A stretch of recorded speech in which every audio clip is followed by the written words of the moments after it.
Hey, what's going on, guys? Thanks for tuning in. My name is Steve. And I'm Mark. And this is our new podcast, where we'll be talking about comics, movies, video games, TV. Anything that you guys can think of, anything underneath, if you guys have any suggestions, please feel free to reach out, give them to us, and we'll be happy to redo our research and cover it completely. So for our first episode, we kind of wanted to get into how we got into comics, whether it be movies, TVs, the actual books themselves, or whether it was someone else that sort of pushed us in that general direction. So, Mark, what was the first thing that really got you into comics or superheroes? So for me, it was arguably one of the greatest animated series ever. Obviously, is the Batman, the animated series, where you had Kevin Conroy as the voice of Batman, which to this day, when I read the comics, that's who I hear. You have Mark Hamill, who did the Joker. Again, to this day, that's who I hear. Iconic. Yeah, exactly, when I'm reading. So Heath Ledger had a great Joker in The Dark Knight, but to me, my number one will always be Mark Hamill. I mean, the cartoon itself also created the likes of Harley Quinn, who she was became an initial character there with an original story, and along with a couple others that we'll get into in later episodes. But for me, I mean, just the way that it was drawn, they went and drew it on the black paper rather than the white, so it gave you that grittiness. I mean, Gotham City actually had its own personality. It was its own character in its own right. So for me, that really sucked me in with just his group of villains, and then that's from there where that led me in the Justice League to where now I'm meeting the Green Arrow and the Flash and Superman, where now we're at the point where you got the CW universe, the Arrowverse, and then you have the DCEU live action universe, and obviously the outstanding animated universe. Okay, yeah, absolutely. I sort of started in the same realm as a kid, Saturday mornings watching those cartoons. I think that was a huge thing for me. Every kid wants to be a superhero growing up, or at least most of us did. And whether it be Superman or Batman or, myself, I'm personally a Marvel guy. I think that's, really what drew me in. I didn't get into comics as much as a kid. I was more into the action figures, the cartoons, and various other movies and stuff that we all sort of watched growing up. But I think what really sort of drew me in and got me interested in comics was Robert Downey Jr.'s portrayal of Iron Man in 2008. I know it was supposed to be a standalone movie, but it birthed arguably one of the best comic superhero franchises in history. I mean, in my personal opinion. Yeah, I mean, just to go off of that, I mean, I'm definitely way more on the DC side of things when it comes to favoritism, but what Marvel Universe did with those movies honestly may never be replicated. They took a single aspect that they didn't even think was going to work. Robert Downey Jr. was coming out of literally a professional tailspin. And what he did with the reinvent the Iron Man character, who in the comics was not like your top tier superhero. Sure. He wasn't on the likes of Thor. He wasn't on the likes of Batman. He wasn't on the likes of those kind of characters. And they turned him into a Platform A superhero. Oh, absolutely. I mean, he became a household name. And I think that was a huge thing. Like you said, Robert Downey Jr. his acting career was, I guess, in the gutter, for lack of better words. And I couldn't think of anybody better to play Tony Stark, a man whose life was in shambles. And again, shy of the looks and the, billionaire, philanthropist, playboy, that whole, shtick that he's got going on there, I think he really did play Iron Man. He had that personability, he had the sort of cockiness, the swagger, and that really did, bode well on the screen. When it comes to Marvel, the two names that come to mind for me are Robert Downey Jr. and Ryan Reynolds. They are the characters that they play. You could not have casted a better Tony Stark. You couldn't have casted a better Wade Wilson. Because that's just their personality and how they are. But for me, honestly, the thing that really sucked me in wasn't even technically, I don't think it's canon, but The Incredible Hulk with Edward Norton. It has the post-credits scene where it has Tony Stark, and obviously General Ross showed back up in the Civil War movie. But the fact that, they couldn't keep Edward Norton on, to me, I think that's really what started pushing the momentum in the right direction, and then the Iron Man movie just came out of nowhere. Sure, absolutely. And again, Incredible Hulk had its faults. Maybe they'll make a Hulk movie in the future, which would be fantastic. see Mark Ruffalo play that. But yeah, I mean, again, if you think back to childhood in the early '90s, it really was. I think Batman stood out the most. It was the Justice League that sort of had their start. You watch the Batman series or Superman, and as the comics and movies progressed, or the TV shows progressed, I think that's what sort of kept me interested. I didn't really pick up comics until my early teenage years. And even then, it was sort of onesies and twosies of people handing me, oh, hey, here's a comic. Oh, hey, I got some X-Men comics. And we all know the basic backstories of them. And that's sort of what we want to do here, is get into the backstories, our opinions, our favorites, our least favorites, whether it be heroes, villains, anti-heroes, anti-villains, etc. So what we're going to be doing is hopefully, bi-weekly shows. We're going to be doing our reviews of comics that we read. We picked up a bunch of them the past few weeks. We're going to be doing reviews of movies, TV, animated series, etc. And, just hopefully give back to you guys a little bit. Hopefully keep you interested. We're trying to stay interested as well. So feel free to give us your opinions on different things that you'd like us to read, watch, listen to. Other podcasts are out there. That's actually sort of how I got this idea. I've been listening to Fireside Chats for quite some time now. I met one of the guys that's actually on the show at an Apple store years back, and I've been listening to them ever since. So they're sort of our inspiration here. So big shout out to them. Big thank you to those guys. They're awesome. So Mark, what have you been reading recently? So for me recently, I've been diving into more of the villainy side of things in the DC universe. One of the really, really good ones that I've been reading was the Joker, Death of the Family, Joker, Death in the Family.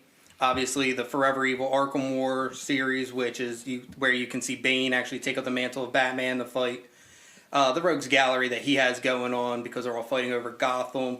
Currently, I'm in the middle of the Flashpoint series, which I've read once briefly, but I never actually owned it to actually be able to focus on it. I think I read it when I was like 9, and just the fact that the plot twist at the end that, Reverse Flash really wasn't the villain this time. That's what really sucked me in, because it really builds the character. Because for every great hero, there is no hero without a good villain. The villain's what drives the hero, and the hero is what tries to fault the villain. So if the villain is just a cast-off and there's nothing really to his character, there's nothing for the hero to even do, which I feel like you would feel the same way. Oh, absolutely. I couldn't agree more. Again, like I said, I'm a Marvel guy, but I do have some roots in DC. I'm a huge Flash fan. I recently started diving in, I guess, when the new Flash series on the CW, with Grant Gustin. Grant Gustin, yes. God, I couldn't think of his name. But I mean, even Grant Gustin, he's got the alliteration for the name. He's a perfect superhero character. And again, in the later seasons, it's gotten a little cheesier, but I think they've stuck mainly, to those hard roots of the Flash. Obviously, they can't give him every power that the Flash has. It'd be a little too crazy, but it is an absolutely phenomenal show.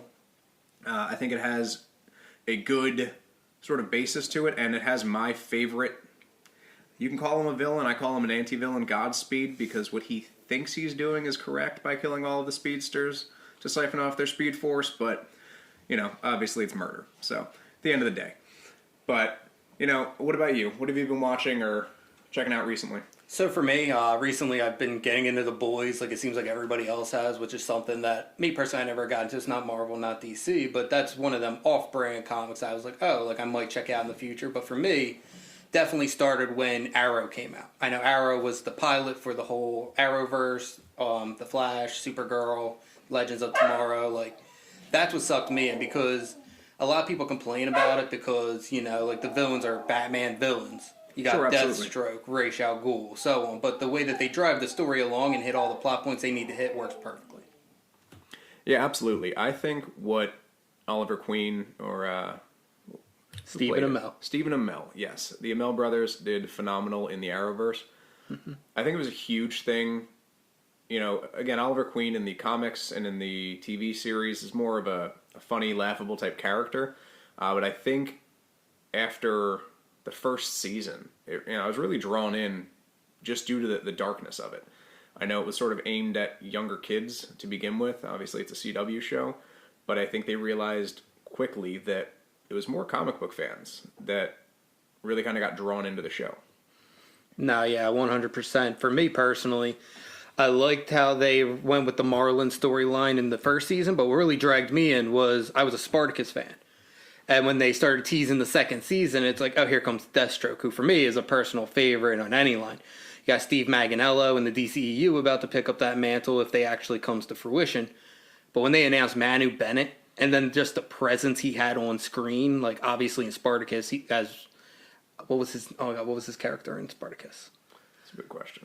Oh my god, I can picture it in my head. I forget. But yeah, but that aside, like he just carries this presence with him and this weight. So when they were doing the flashbacks to Oliver on the island with Slade Wilson, where he hadn't been Deathstroke yet, but you know that turn's coming. Like that's where for me it was like, oh cool. And then they reinvented the way it was actually Oliver who shot his eye out, and then it just never regenerated, which I personally never understood. How out of all the wounds he has, and he has a regeneration power, how his eye never regenerated. Well, I but think that was prior to the Mirakuru, correct? correct, but in the comics, he just has a healing factor. I don't believe he has like actual like the Mirakuru in him. That was just a plot point that they used in the TV show to explain how he had. Okay, yeah, I mean that definitely makes more sense. But again, having Arrow and the Green Arrow sort of kickstart the universe on screen, at least for the TV series, and that being their flagship TV show, I think that was huge. And again, like I said, I'm more of a Flash fan, so that sort of drew me in a little bit harder, especially because it's live action. It's Barry Allen. He plays that character very well. He sort of has that funny sort of, spunk to him, which I think is fantastic. But, again, I'm also a huge fan of the Dark Knight movies, so watching Oliver Queen sort of embody that character was pretty cool for me as well.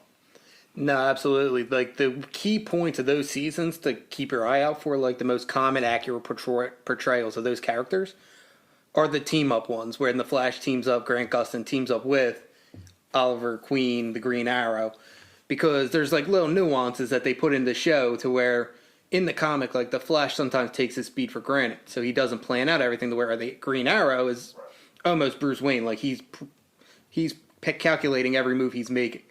So where and Oliver Queen will take advantage of that. So he might shoot a couple arrows at the Flash, but that's only to put him in the position to where he built some underground trap that'll actually trap the Flash.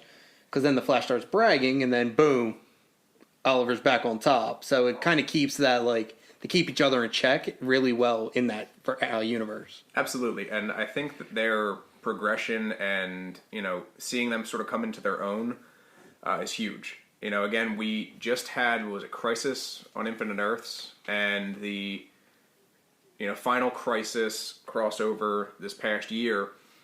I really liked it. Again, it wasn't too much, where there's too many characters on screen or too many stories going on at the same time. I haven't gotten much into Supergirl on a solo series level, but I have watched it, especially with the crossovers. And I think, their characters are playing into it extremely well. I think that the crossover just really works.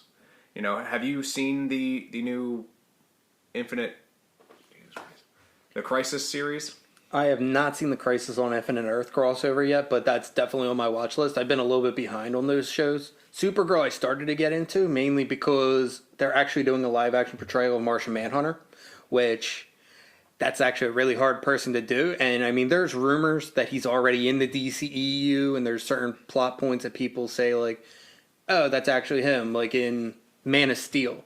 There's a portion of the movie where he actually brings himself into custody, and he's sitting in the interrogation room.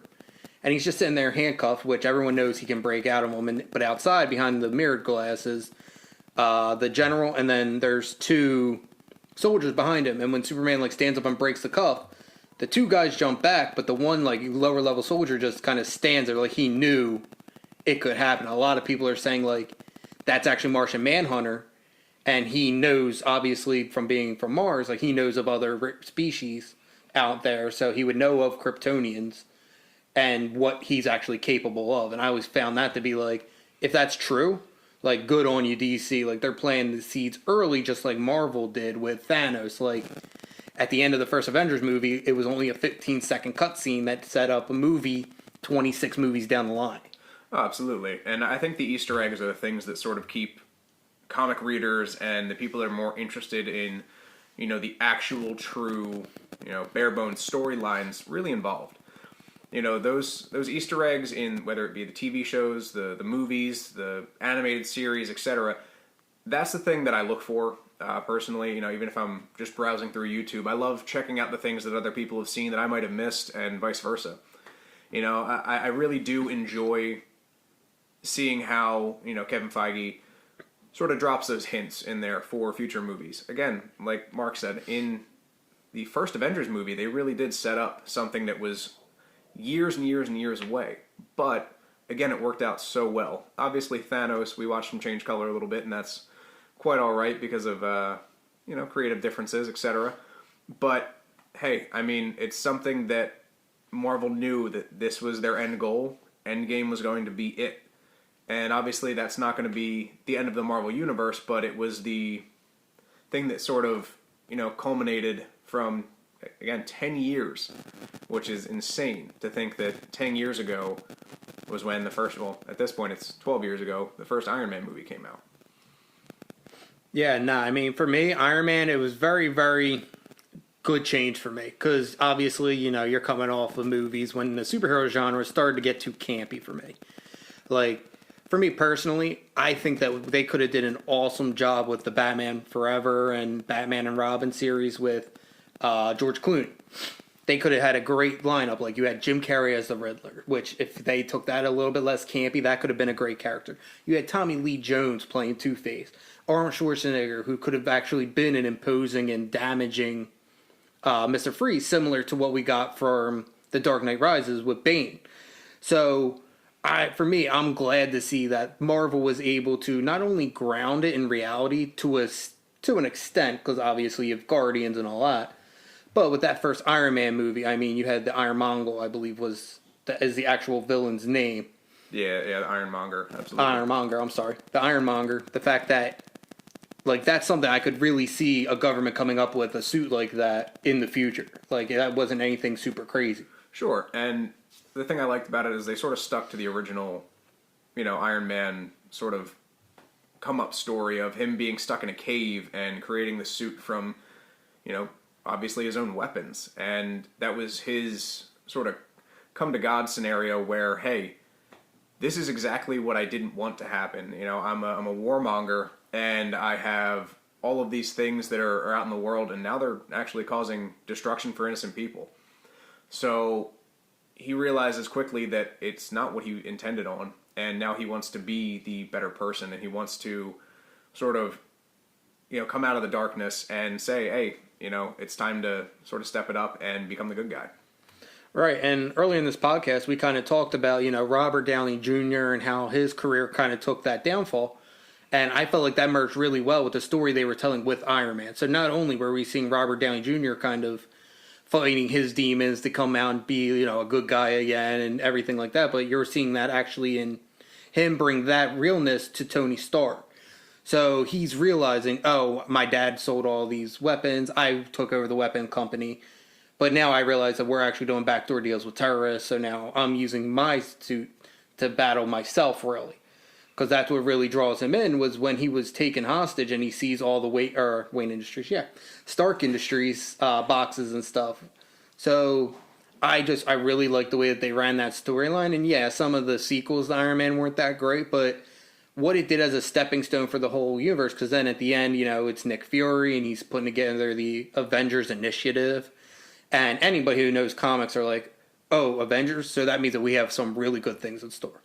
Oh, absolutely. And I think, even the prequel movies, such as like Captain Marvel, Captain America, etc., they played into it really well. Seeing Nick Fury on screen, young Nick Fury, young Samuel L. Jackson, was fantastic. In Captain Marvel, I think in the grand scheme of things, Marvel really has sort of cornered the market when it comes to live-action movies. Not that DC's not doing well, but I know they've had their flops. They've had their first few sort of less than exciting sets of movies, which I know is a huge hit for you, Mark, being that you are a huge DC fan. I'm looking forward to the new director's cut for the Justice League movie.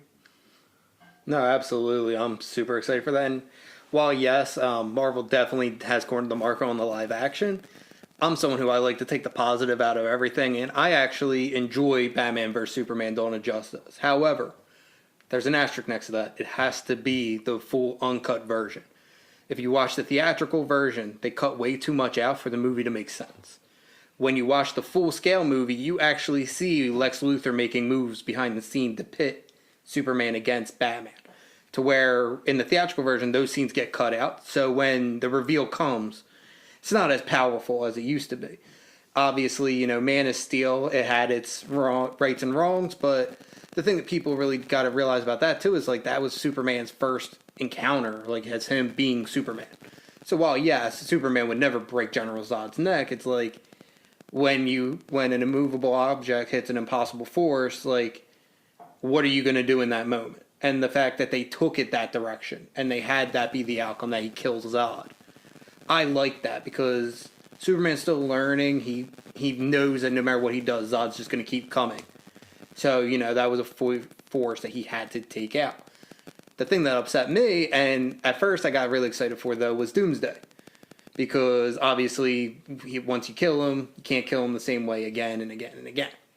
Over and over. And that's kind of his whole story was, since the time he was created, he was just thrown out into the wild and he would get killed. And then he would get created again. And now he's impervious to that. So, at first, I was like, okay, he looks like a gray Ninja Turtle. And then, in the movie, you see him start, transforms once. So I'm like, okay, maybe that's just how they're starting him. And eventually we're going to get the fully spiked out, real badass looking Doomsday. But that never came to fruition, so that kind of upset me. Oh, most definitely. I think, again, like you said, he's sort of one of those characters that you can have reappear multiple times. So it might end up coming in somewhere down the line with one of the future DC movies. And again, we saw him die. When he's reincarnated, we'll see where he comes back from then. And I'm sure, Superman being Superman, okay, I killed him this way, let me try to do it again, and then we'll have to see him sort of overcome that obstacle. Now, where DC sort of shines bright, in my opinion, and it's because there's not a ton of Marvel series out there, they have their CW series, and a huge personal favorite for me is Titans on the DC Universe app. And now, I guess, HBO. I absolutely love it. It's dark. It's gritty. It's something that sort of draws you in. I think it was in the first, 15 minutes where Robin sort of shines through and he definitely explains he's absolutely not Batman. So he doesn't have that sort of restraint. And then watching through the series, you sort of understand why. He explains that every time he puts on this suit, he has that Superman syndrome is, we'd call it in the real world, where he feels invincible.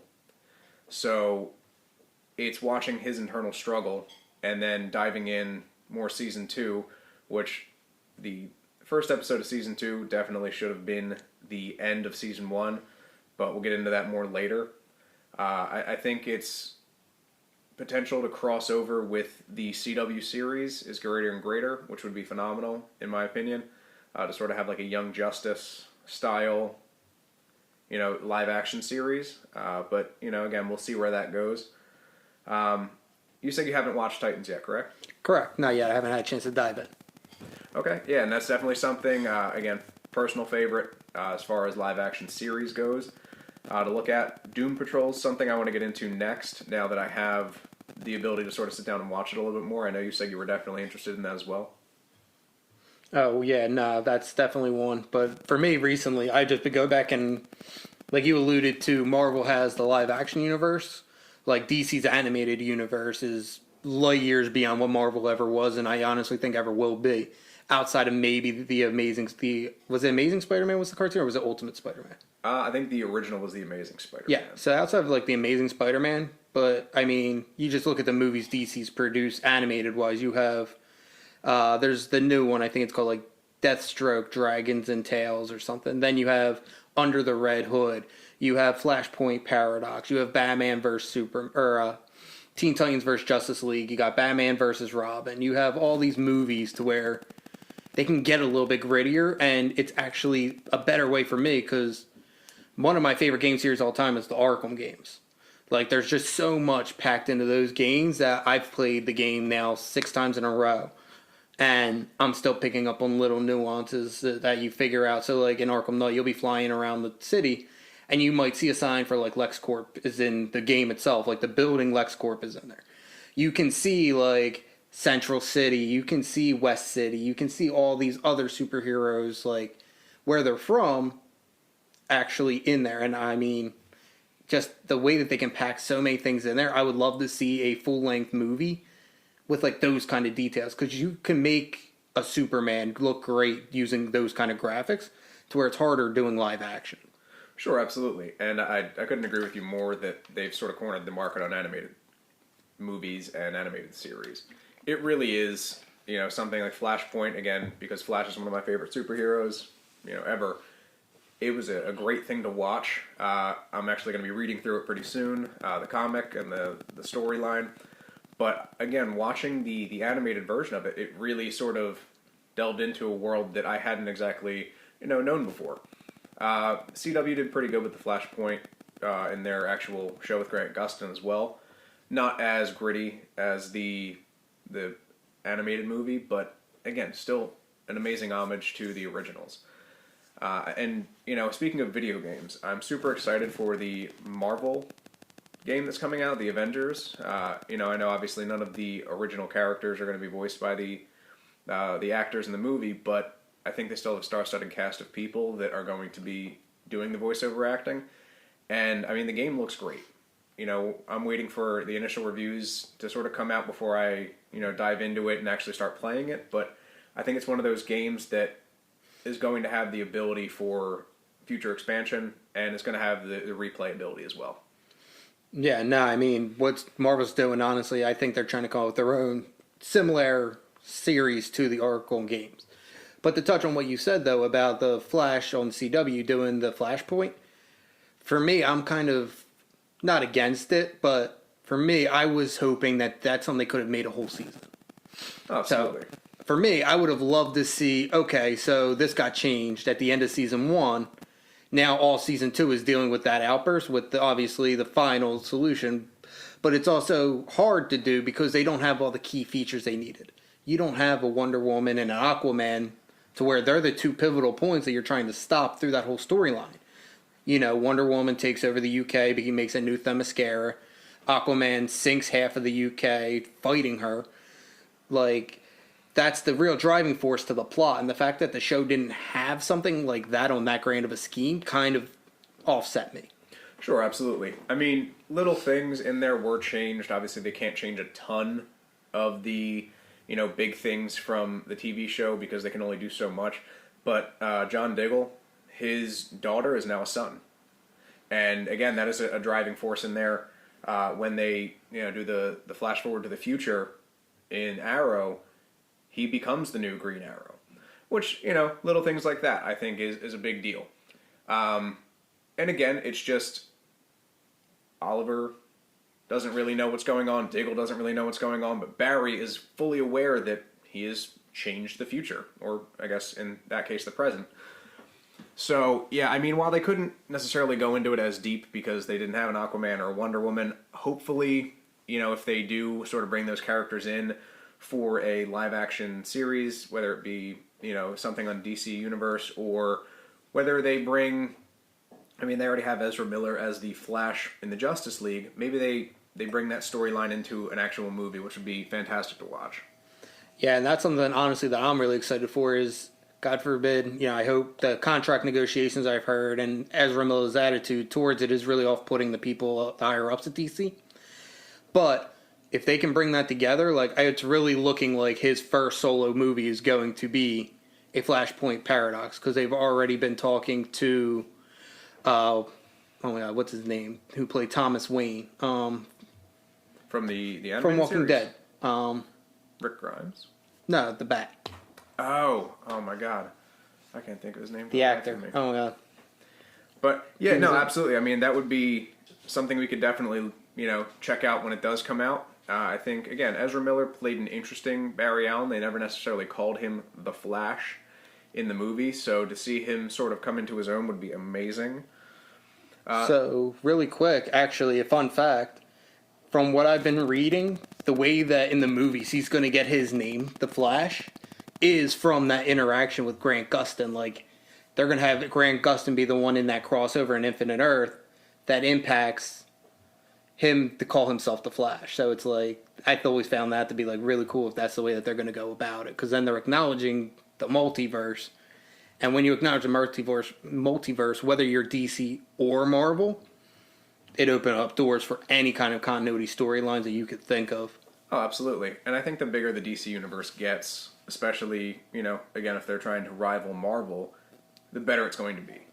I think, and we had spoke about this actually prior to recording, Shazam is one of the most underrated DC movies ever.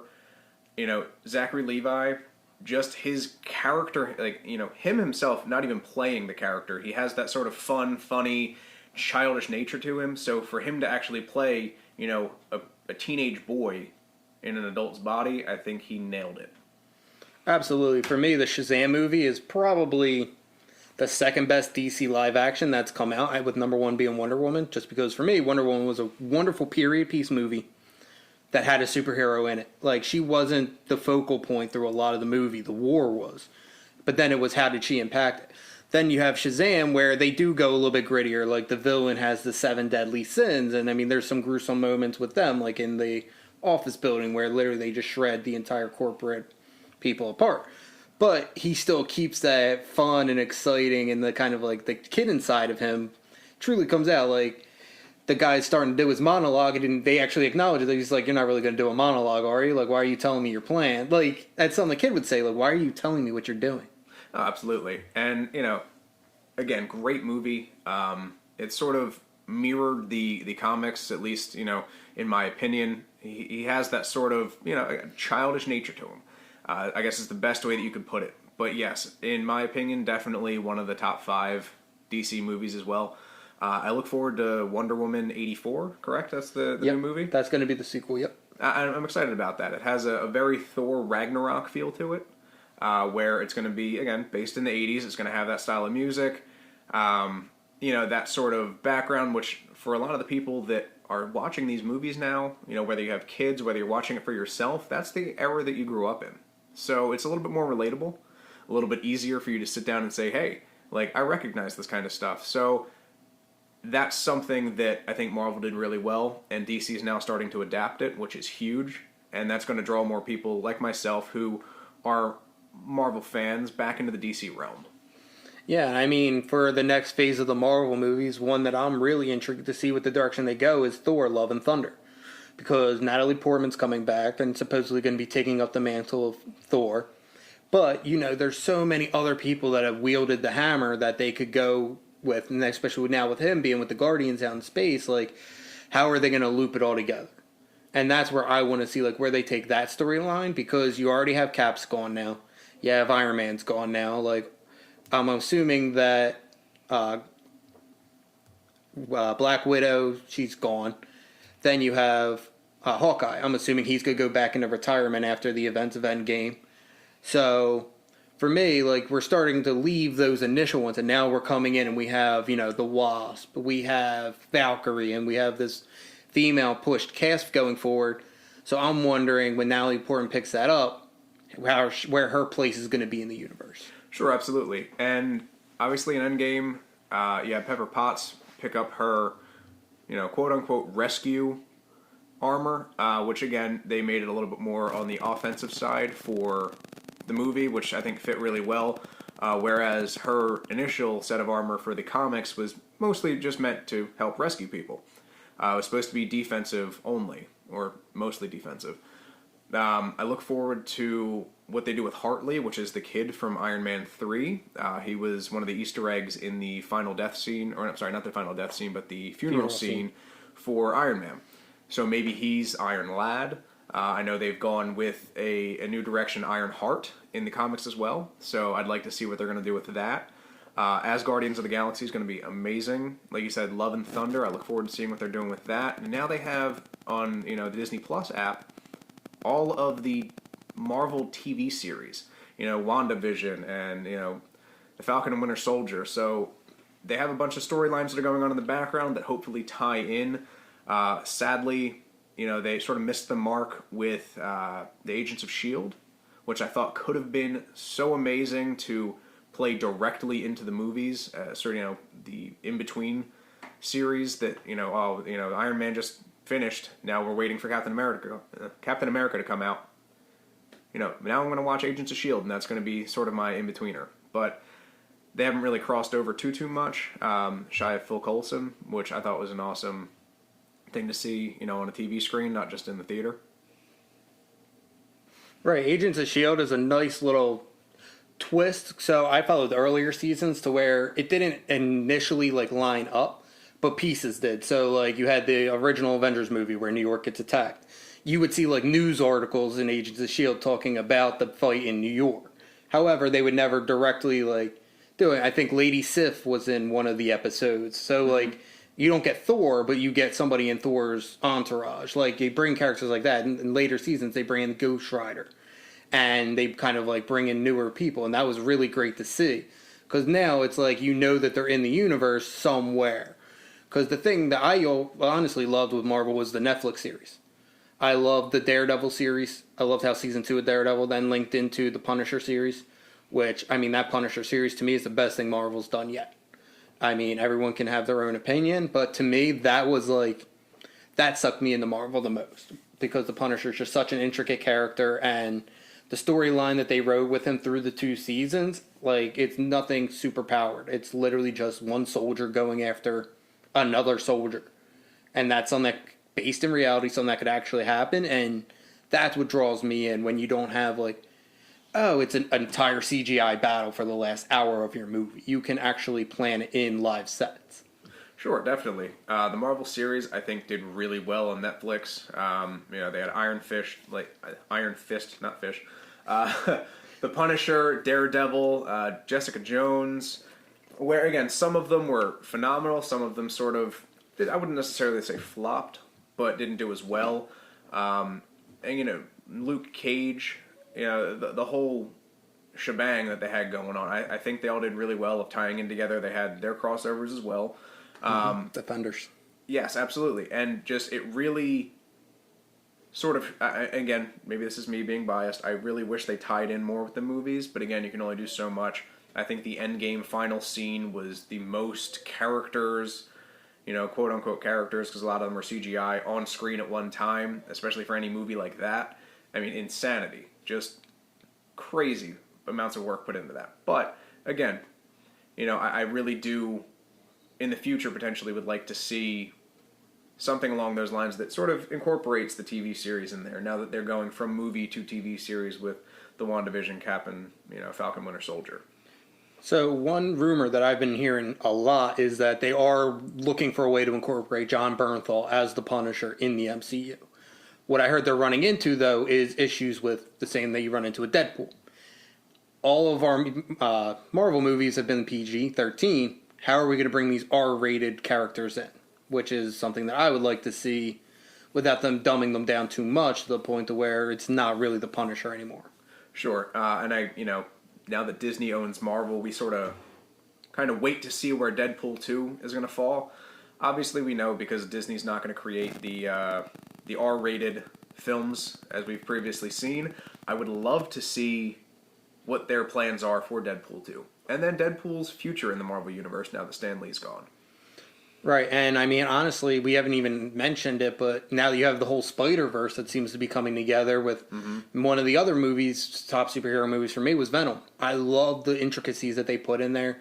The fact that they actually had Venom's quote-unquote family that he crashes into Earth with. You have all of those characters.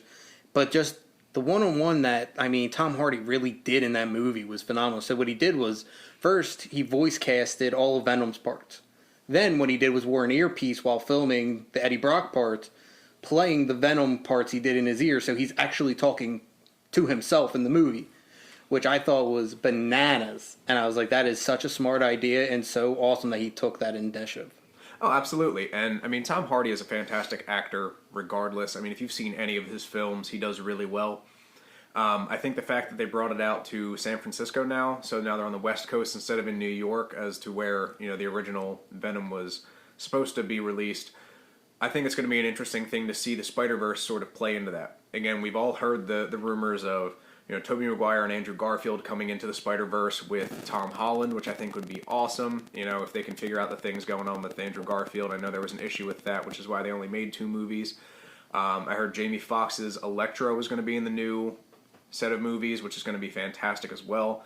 And again, Tom Holland, he has that sort of smart-ass Spider-Man persona to him, but he also has the superhero. He's figuring it out on his own. It's not the college kid Tobey Maguire with the old Aunt May, although that's sort of what the original Amazing Spider-Man series was. But I do like to see it coming from a younger perspective, and that'll also help sort of elongate the ability that Tom Holland has to sort of play into a few different movies. Much like Tony Stark and Robert Downey Jr., played for 10 years. I'd like to see that happen with Tom Holland as well. Right. I mean, for me, the biggest thing for me with Marvel is now that Hugh Jackman's gone as Wolverine, who are they going to have pick up that mantle? I've heard a couple names be thrown out there, but for a man who, like you just alluded to, these guys have been playing these characters for over a decade, some of them. Like, to me, there is no other, just like there is no other Joker for me other than Mark Hamill. There's no other Wolverine for me other than Hugh Jackman. And there never will. It doesn't matter who you put in there. I've heard Tom Hardy might pick up, which now that he's Venom, I doubt. I've heard a couple other people and a couple other names, but I'm like, no, like Hugh Jackman is I can't picture them doing it better. And especially with some of the things I've seen Disney putting out now, like the way they ruined Star Wars really makes me nervous for the next set of Marvel.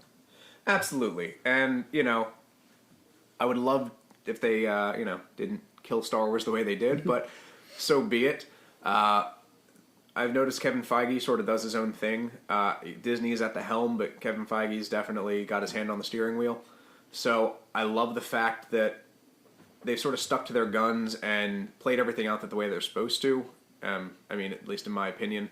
And the way that the fans kind of wanted it to go. Obviously, you're not going to make everyone happy all the time. That's impossible. However, I personally have loved, I'll say 90% of the Marvel movies that have come out, whether they're the Iron Man, again, which drew us all in, or, Captain America and Winter Soldier I thought was awesome. Civil War, amazing crossover.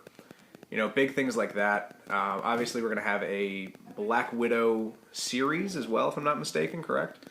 I believe so. There's Loki's one of them.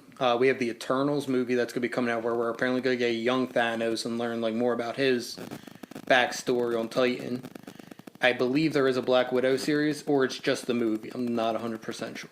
Okay, yeah, the movie itself I thought was an interesting drop after her death, but hey, who am I to say? These guys have made billions of dollars. It's not my wheelhouse. But I really couldn't say anything bad about any of the movies that I've seen from them.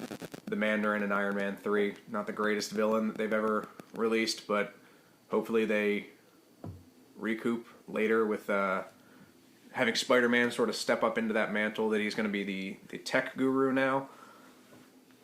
Yeah, no, as far as I know, with Iron Man 3, at the end, they actually added in a bonus clip because so many people were aggravated about that Mandarin twist. That literally you see the actor in prison or whatever, and he sits down at the table, and behind him he gets tapped on the shoulder or something along those lines, and all you see is from just the mouth, from the nose down, and he says, "I hear you've been pretending to be me." So it's the real Mandarin is actually somewhere in that universe. And now with the next phase, I've heard a couple different big name villains. I've heard Doctor Doom could be one, but then oh my god, the other one is the 10 Rings. Not sure. I forget his name. It's slipping my mind right now. But we may see the Mandarin pop up in the next phase. It's very, very possible. It seems like they're going with a lot more that way. I heard if they're going to work in the Fantastic Four, we could get the Silver Surfer, who's not a villain, not a hero. He's just kind of there. You have a whole landscape that they could start diving into if they start acquiring these Fox. Sure, absolutely. Again, now, because Marvel has done such a good job of casting Michael B. Jordan, he's going to be hopefully taking over the Black Panther mantle, if his sister doesn't. But that would pose an issue for the most recent Fantastic Four movie with Michael B. Jordan playing, Johnny Storm. So, again, we'll see where it goes with that. I thought the newest Fantastic Four movie was less than great. I watched it just because I needed to see how it was. I heard reviews mixed. But, it wasn't fantastic, and, that's the least I could say about it. Yeah, no. So, to go off that, Chris Evans, God, how many guys has he played now? He was Firestorm, I believe, in the one, two, didn't he? In the super original one? Yeah, he played Johnny Storm. He was Johnny Storm and like two other characters in addition to Captain America in comics. So, Yeah, and that's a big thing I've noticed is you'll have a couple different characters sort of find their own, and I think Chris Evans sort of found his character in Captain America. And now you've got a lot of people, Ryan Reynolds being one of them, that have played DC, and his movie was an absolute flop as Green Lantern, and now he's found his home with Marvel in being Deadpool. Right, yeah, and to go off the Green Lantern, honestly, I'm a DC fan, and I have never watched it, just because of all the backlash I've heard. And, when the actor himself came out and said, they asked him, so, how did you feel about Green Lantern? And he was like, about what? So, the fact that he doesn't even acknowledge that it's a real thing, for me, is okay, I'm not even going to bother diving into that. However, in the Justice League movie, at the very beginning, you see the old school battle when Steppenwolf first came and all the older people fought him. And there was someone from the Lantern Corps there. You see him get killed and you see the ring take off, but you never see where it goes. So I feel like they're waiting for him until we can do it a little bit better than they did. Oh, absolutely. And I think the Green Lantern would be an awesome addition to the DCEU, or even the CW series. But, they sort of alluded to Spartan no longer being Spartan and sort of taking over a Green Lantern mantle, which I think would be a cool thing to see. Now that Arrow is gone, I don't know how that's going to fare for Diggle possibly having his own series, maybe. I haven't heard anything good, bad, or indifferent about that, but again, the only time will tell. Yeah, and for me, I feel like you're going to see the CW kind of start phasing out those shows as the movie universe grows, because then it creates just too much of a back and forth, and, you want that continuity. So the one big thing about Marvel that makes it so great is, like we said, you have these guys who play characters for centuries. Where just take a look at, for example, Batman. In the past 20 years, we've had, 5 or 6, I believe. You had Michael Keaton. You've had George Clooney, Ben Affleck. Now you're going to have Robert Pattinson. So you have all these guys playing the same character. So what we need someone, which for me, Ben Affleck played a great Batman. You actually see him. I've watched YouTube breakdowns where you actually see, professional fighters say, oh, right there he's using Krav Maga, and there's some judo, and there's jiu-jitsu, and there's Muay Thai. And so, he's actually putting together the 100, 200 some odd martial arts that Bruce Wayne actually knows. And you actually see it in live action. Absolutely. That's a huge thing that, again, someone that really watches those details can appreciate. We'll see how Robert Pattinson does with this. Hopefully it's not a one-hit wonder, very similar to Ben Affleck, but who knows? And I know Ben Affleck did really well in the Batman Superman and the Justice League, etc. But, again, his tenure has ended, and now we're on to the next Batman. Well, they did just re-sign him. He just signed back up for more movies. Oh, fantastic. That would because be awesome. I think they're putting him at the helm to actually direct and star in, probably. Which, if that's the case, I'm ready. Because, the Robert Pattinson, they've already announced that it's in another universe, and it's a year 2 story. So you're going to see a younger, grittier Batman who's still figuring out what he needs to do. Kind of like what we saw in Batman Begins in the Nolan trilogy. You're going to kind of see him coming into the character. And then finally, I'm assuming by the end of it, you're going to have Batman. So I'm intrigued to see what they do with that, because there's a lot of rumors that, the Riddler's the main villain, but a lot of things are leading towards a couple Court of Owls. You're seeing a little bit of Hush. So there's a lot of characters. For me personally, I feel like they need to move away from the big, big bads. You need to get a good Batman movie without the Joker. You need to get one without, Mr. Freeze. Delve a little bit deeper into his rogue gallery. Give Two-Face, a solid chance to be a villain. like give Ra's al Ghul an actual storyline himself rather than he's just behind the scenes like in the Nolan trilogy. Killer Croc, I mean, they ruined him in Suicide Squad. He was just basically a guy that looked like a crocodile, but he didn't actually do anything. Like, there's so many characters that they can dive into that I feel like they could really grow the universe itself and set it up for great things in the future. Definitely. And now that the Harley Quinn movie is out and has been out for a little bit, they have the Huntress. They have various other female leading villain roles that you could drop in there as well. Again, we might not see it immediately, but like you said, expand that rogues gallery, sort of have more options to choose from when you're thinking of villains. Obviously, everyone knows the Joker. We've seen it. We watched Jared Leto destroy it. Sorry, but, you know, again, that's an opinion. I would love to see more villains come out of it, because Batman doesn't have just 2 to 3 villains. He has an entire book of people that he's been fighting for generations. And again, you know, to see Ben Affleck sort of take up that mantle, and now Robert Pattinson in an alternate universe, who knows? You know, we'll see what comes there, but I'm excited for, like I said earlier, the extended cut, director's cut of the Justice League movie.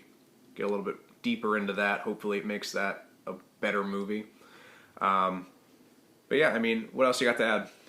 No, I mean, for me, I'm just excited to see where the DC universe grows to, see where the Marvel universe kind of goes in what direction next.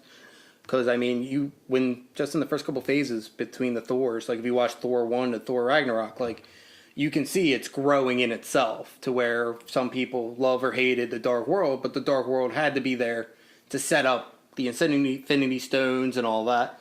So for me personally, I'm just excited to see where everything is, and I'm just diving deeper in the comics right now. I'm in the middle, like you said, you're going to get to reading Flashpoint. I'm currently reading it, and just the little subtle details I'm noticing differences between the animated movie and the book. It's awesome, and I can't wait to future episodes of this to get into the nitty gritty of these actual stories that they're telling of these people and these characters. I can't wait to get in a little bit more, you know, deep detail as well. I think it's one of the big things, you know, future episodes of this. It's going to be the big comparisons between the movies, the TV shows, the animated series, the animated movies, and then the comics themselves. So for now, that's all I've got. What about you, Mark? That's all I got. I want to thank you guys for tuning in, and all right, yeah, absolutely. Thank you all for listening, and we will see you next episode.